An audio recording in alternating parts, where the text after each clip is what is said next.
Bonjour tout le monde, j'espère que vous allez bien. On se retrouve aujourd'hui dans une nouvelle vidéo. Comme vous l'avez vu dans le titre, ce sera une vidéo sur monter en sécurité.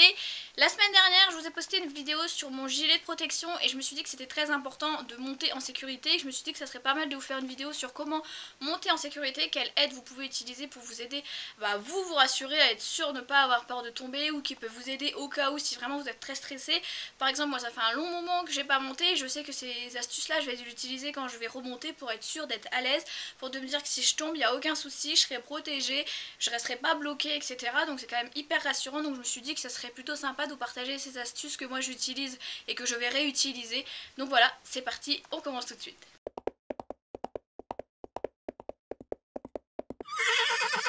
Alors, en tout premier, déjà, ce n'est pas un objet, mais si vous devez remonter à cheval après plusieurs années où vraiment vous avez peur ou vous êtes stressé, c'est de monter un cheval maître d'école. C'est-à-dire un cheval qui est très calme, qui vraiment va faire son boulot, il va pas vous embêter, il va pas vous foutre dehors, il va vraiment juste faire ce qu'on lui demande de faire. Déjà, c'est très rassurant. Après, dans les clubs, il y a très souvent des chevaux au maître d'école qui vous permet vraiment de vous libérer, de penser qu'à vous, être sûr de de pas s'embêter avec le cheval fait son travail, vous faites juste attention à vous. Mais si vous êtes propriétaire, malheureusement vous n'avez pas d'autres chevaux, donc là il va falloir acheter ou ne pas acheter, ça dépend de ce que vous avez chez vous, des petites choses qui peuvent vous aider à vous rassurer, à être sûr que ça peut bien se passer, parce qu'on peut pas avoir obligatoirement la possibilité de payer des cours en centre équestre pour se remettre vraiment de sa peur, etc., etc. Après, si vraiment vous avez une grosse peur, si vraiment vous n'y arrivez pas, ça vous stresse, etc., n'hésitez pas à en parler avec vos parents, à en parler avec une monitrice, etc., pour vraiment vous aider, pour comprendre ce que n'y va pas, parce que avoir peur c'est normal, mais avoir extrêmement peur, en faire une phobie, en rêver la nuit, en faire des cauchemars, là ça devient vraiment beaucoup. Donc à ce moment là, faut en discuter avec quelqu'un pour essayer de comprendre pourquoi vous avez peur et qu'est-ce qu'on pourrait faire pour aider ceci. Mais aujourd'hui on va parler des petits équipements qui peuvent vous aider si vous avez des petites peurs et que vous voulez être rassuré. On commence bien sûr, et ça c'est vraiment la première chose la plus importante, avec une bombe. C'est très important, c'est quelque chose qui peut vous sauver la vie si vous venez à tomber. Moi j'ai cette bombe là, mon copain a celle-ci. Voilà, après ça dépend de quand vous montez, si vous montez souvent, si vous ne montez pas souvent, quel budget vous avez, quel budget vous avez pas. J'essaierai de vous faire une vidéo sur les meilleures bombes, celles que je conseille, celles que je conseille moins. En tout cas moi j'ai celle-ci, celle de Decathlon, je trouve qu'elles sont vraiment bien, à un prix pas très élevé. Pour moi qui montais pas souvent ou qui faisait pas des choses de haut niveau, ça suffisait. Après c'est vrai, plus on fait des gros concours, plus on fait des grosses choses comme ça, il vaut mieux se protéger. Mais des casques comme ça c'est déjà très bien, mais vraiment une bombe, franchement partez tout de suite sur une bombe, c'est l'équipement qui vous sauvera la vie si vous tombez sur la tête. Donc ça c'est le plus important. Après on met aussi des gilets de protection, donc moi j'ai celui-ci qui est de la marque RIX Horse Riding. Je vous mets le lien en barre d'infos pour ceux que ça pourrait intéresser. D'ailleurs tous les liens je vais essayer de vous les mettre en barre d'infos pour ceux qui voudraient retrouver les articles que j'ai actuellement. Donc voilà, un gilet de protection, ça va vous protéger tout ce qui est cage thoracique, tout ce qui est dorsaux, donc ça permet vraiment d'être rassuré. Au moins on sait que si on tombe, on n'aura pas le dos cassé, voilà. Donc un gilet de protection, je sais que ça a un petit coût, ça a un certain coût, mais je répète toujours que la sécurité doit toujours passer avant les finances. Je sais que des fois c'est très compliqué d'acheter, mais mettez de côté pour vous acheter un équipement de sécurité qui vraiment va vous maintenir, vraiment va vous mettre en sécurité, et si vous tombez ça ne casse pas. Mettez pas 5 € en se disant bon ça suffira, non, essayez d'économiser un petit peu plus de temps pour vous permettre de vous acheter des choses qui sont de meilleure qualité et que vous êtes sûr qu'ils ne pèteront pas à la moindre occasion, qui vraiment vous rendront très sécurisés. Ensuite pour l'équipement de la salle, vous avez des genres d'étriers. Donc moi j'ai celui-ci, c'est un étrier vraiment que j'aime beaucoup mettre parce que le plancher est très agrippant. C'est-à-dire que quand j'ai mon pied dedans, je sais qu'il va pas partir en avant, qu'il va pas partir en arrière. Donc ça c'est des étriers que j'aime vraiment beaucoup mettre. En plus ils sont lourds, donc je sais que quand je les perds, mes pieds s'en vont très bien.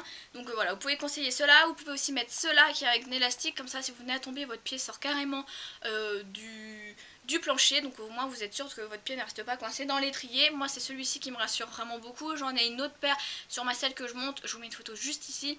Voilà, pareil, tout ce qui est agrippant ça m'aide, parce qu'au moins je me dis que si je tombe, enfin pas si je tombe, mais au moins mon pied reste bien agrippé, donc je ne peux pas perdre mes étriers.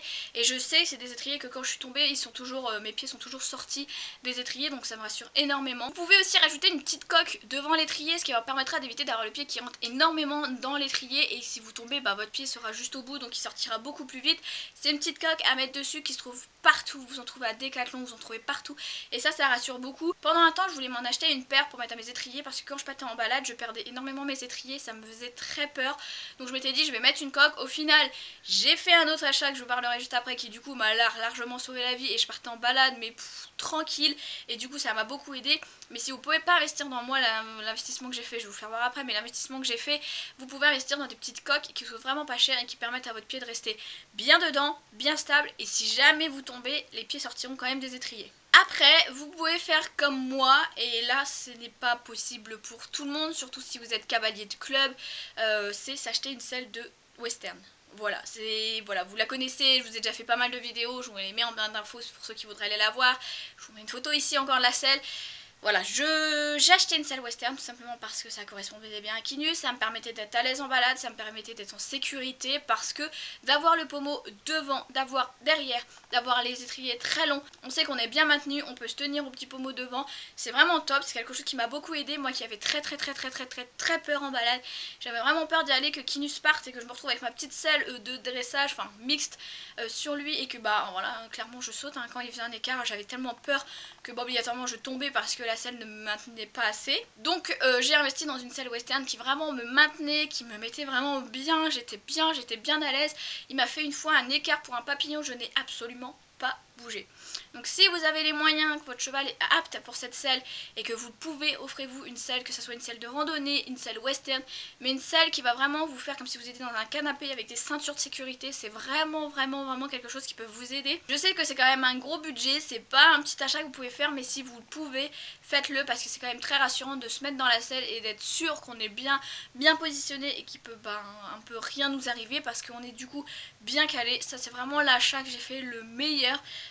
Voilà, comme vous le savez, je n'ai plus de chevaux, mais je garde quand même ma selle western parce que on ne sait jamais, si je viens à trouver un autre cheval et que je peux monter en selle western, je la réutiliserai, c'est sûr, parce que c'est très sécurisant et moi j'adore. Je vous conseille aussi de monter en bottes ou que ça soit chaps et boots. Voilà, je vous conseille vraiment de monter avec des chaussures adaptées pour l'équitation parce que tout ce qui est basket, j'ai vu des filles monter en Uggs, j'ai vu des filles monter avec des petites chaussures, des ballerines, non, tout ça non, parce que ça reste coincé dans les étriers, et quand vous restez coincé dans les étriers, je peux dire que la chute est vraiment très dangereuse.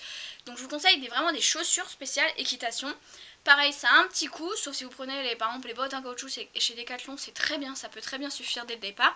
Ensuite vous investissez dans des chaps et des boots ou même des bottes en cuir. Franchement, alors que ça soit cuir ou autre, hein, mais voilà, franchement investissez parce que ça va vous permettre de vous dire dans votre tête, j'ai des chaussures d'équitation qui sont aptes à mettre dans les étriers et que si je tombe, mes chaussures sont faites pour pouvoir sortir de ces étriers là. C'est-à-dire que l'étrier c'est quand même ce qui fait un peu le plus peur au cavalier, de se dire je vais tomber, mon pied va rester dans l'étrier et là je serai embêtée. Sauf que si vous mettez des baskets, par exemple, la basket va rentrer dans l'étrier, donc je vais reprendre mon étrier, voilà.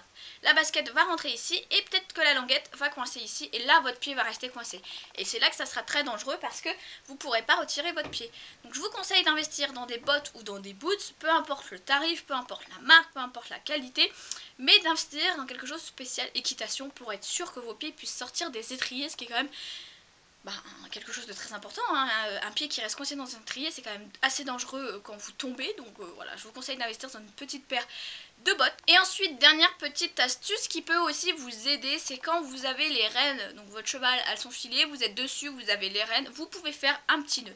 Alors à quoi ça va vous servir? Ça va vous servir si par exemple votre cheval accélère tout ça, vous pouvez tenir vraiment les rênes d'une seule main. Si vous sentez que vous allez tomber, vous tenez au pommeau et vous tenez les rênes à une seule main, ou alors vous pouvez tenir vraiment le nœud pour être sûr de ne pas lâcher parce que des rênes qui glissent entre les mains ça arrive très souvent. Vous pouvez aussi vous tenir au nœud et essayer de l'arrêter. C'est vraiment quelque chose qui est pratique à faire parce qu'au moins vous avez un petit taquet qui va faire que votre main ne va pas s'enlever sur les rênes. Alors quand on monte depuis plusieurs années, on a tendance à bien savoir serrer les mains, etc. Mais quand on commence à monter ou que des fois on a peur, on ne réfléchit pas aux mains. On réfléchit toujours au pied, de se dire il faut que mon pied sorte de l'étrier, mais jamais les mains. Alors que si on reste bien assis dans sa selle, bien les pieds dans les étriers, on peut avec les rênes essayer de calmer le cheval et se débrouiller. Et par exemple, si vous avez peur, vous pouvez prendre les rênes dans une main, vous prenez de la crinière et en plus il y a le nœud qui bloque ici, donc vous êtes sûr que ça ne peut pas partir. Vous tirez votre rêne intérieure et vous faites des cercles pour ralentir le cheval. Voilà, si ça se passe en coque arrière, ou si vous pouvez en balade, etc. C'est toujours plus simple, c'est vrai, d'avoir un nœud au bout des rênes pour être sûr que les rênes soient pas flottantes, ne se barrent pas, ou même par exemple vous avez peur, vous lâchez les rênes et les rênes passent de l'autre côté de la tête, c'est quand même assez dangereux. Donc moi je vous conseille de faire un petit nœud, surtout quand vous remontez au début, et c'est beaucoup plus pratique par exemple de tenir à une seule main quand vous êtes en balade, tout ça, vous avez un nœud, vous êtes bien. Donc ça c'est aussi une petite idée que vous pouvez faire qui va vous coûter rien du tout. Vous faites un petit nœud, vous êtes sûr que votre cheval s'il tire, ça vous bloque au niveau de la main, donc ça c'est plutôt cool. Voilà les idées que j'ai trouvées pour vous aider à monter en sécurité. N'hésitez pas à me dire si vous en avez aussi en commentaire, n'hésitez pas à me dire.